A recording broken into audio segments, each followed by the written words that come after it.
President Trump has authorized sanctions and raised steel tariffs on Turkey for its invasion in northern Syria. The White House said it would consider ramping up penalties unless Turkey is willing to embrace a ceasefire and end the violence in the Middle East. Joining us now to discuss all of this is former Secretary of Defense Ash Carter, also the author of the new book, Inside the Five-Sided Box, Lessons from a Lifetime of Leadership in the Pentagon. So, Secretary Carter, let's start, I suppose, with the news of the last week or so, right in your wheelhouse. I think kind of from the outside, someone who's not following, basically foreign policy all that closely, it seems that this came almost out of nowhere. All of a sudden that there was going to be an invasion by Turkey and that the White House was going to say, sure, go ahead and do your thing. How surprised were you by the turn this has taken? I'm surprised, quite honestly, at our own behavior, but not at the situation.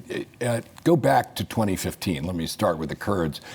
Remember, in 2015, there were ISIS people who were headquartered in Raqqa, Syria, this northeastern part of Syria, who were attacking our people.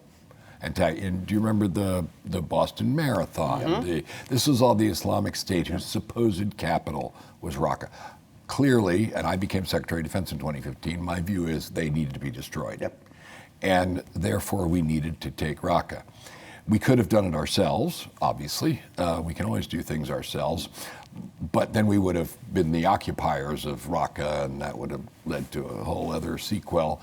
And so to take a different approach, we looked around with some special forces people to see whether there's anybody in that neighborhood who was willing to serve as the infantry for a war machine we built.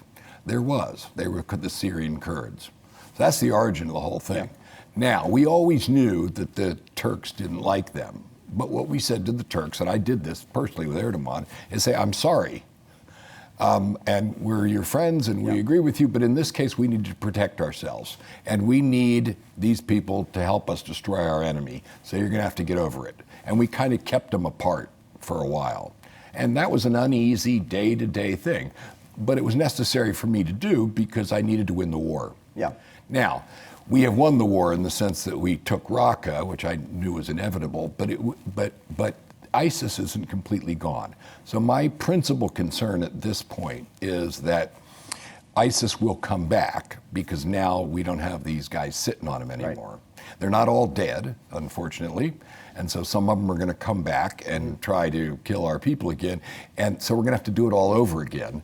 And this time, we won't have anybody with us. That's my principal concern. Yeah. Turkey, I'm guessing they won't be very successful, but that's secondary to the principal thing, which is I'm concerned we won't be able to defend our people as well. Now, the idea that ISIS is still a threat, that sort of, it seems to me like a contrarian view, right? I mean, you seem to more often hear that has been quelled.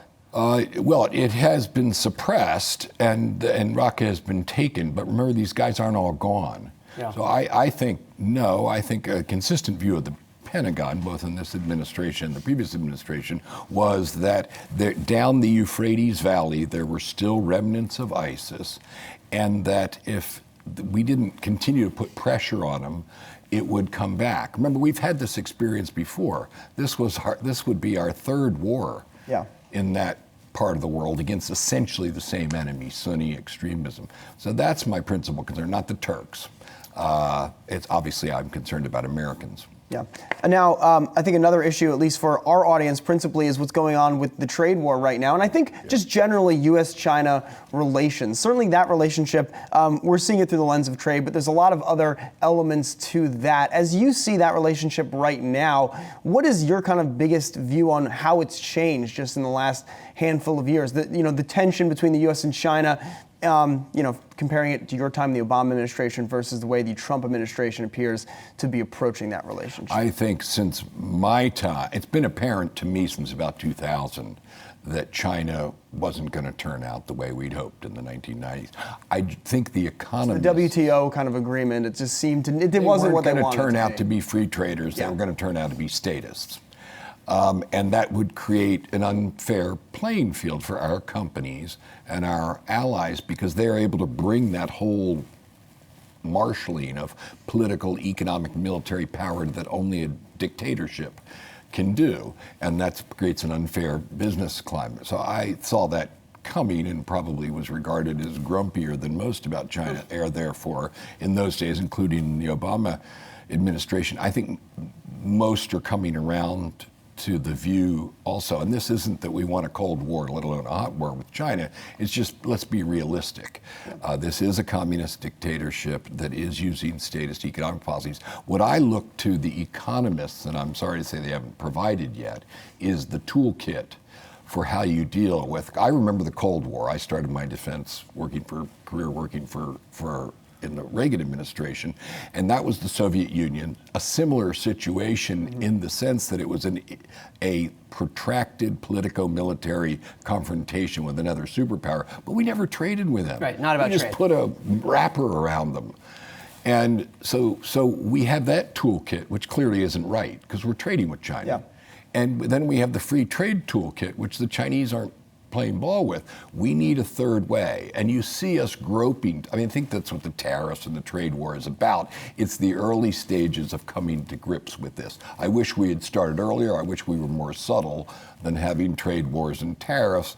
But we do need to defend our own companies and our people against unfair trade. Well, and if we drill down within this conflict, I mean, I know as Secretary of Defense, we're talking more about other forms of defense, but let's talk about cybersecurity, because that's been a major issue, not just with the U.S.-China trade war, but in general. I mean, a problem that all American companies are dealing with more than ever. Is that something that you were thinking about a lot when you were serving, and what do you make of that problem now globally? Yeah, it's a big problem. We'll start back with China. China has always been imitating American business. Since they came out of their sort of Maoist shell, they've always been imitating U.S. business.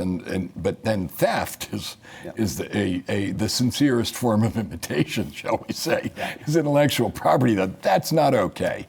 And the internet greatly enables that, and that's not okay either. That's our principal beef with China, besides which they oppress their own people, which is not our business, but obviously we have values that are opposed to that.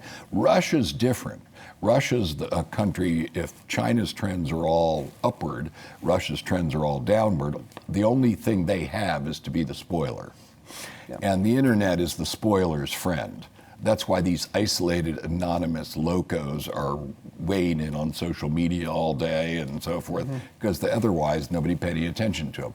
Similarly, Russia is the anonymous Twitter guy of the world, and too weak to have any other influence but to disrupt other people and be a spoiler.